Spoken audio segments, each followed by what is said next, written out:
বাংলাদেশে যতগুলো রাস্তা আছে তার মধ্যে সবচেয়ে গুরুত্বপূর্ণ এবং ব্যস্ততম রাস্তা হচ্ছে এটা দেখেন। ইসলাম ধর্মে বলা আছে যে তোমরা যদি রাস্তার পর কোনো ক্ষতিকর বস্তু দেখো সেগুলো তুলে ফেলে দিও যাতে তোমার অন্য ভাইয়ের কোনো ক্ষতি না হয়। কিন্তু অত্যন্ত পরিতাপের বিষয় হলো সত্য যে আমরা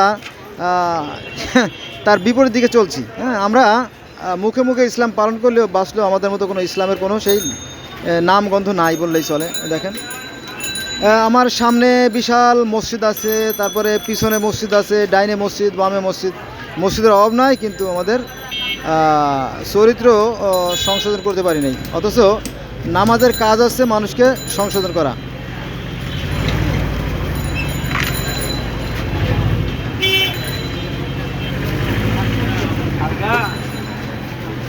মানুষ এই ময়লার মধ্যে যাচ্ছে, দেখেন অবস্থা।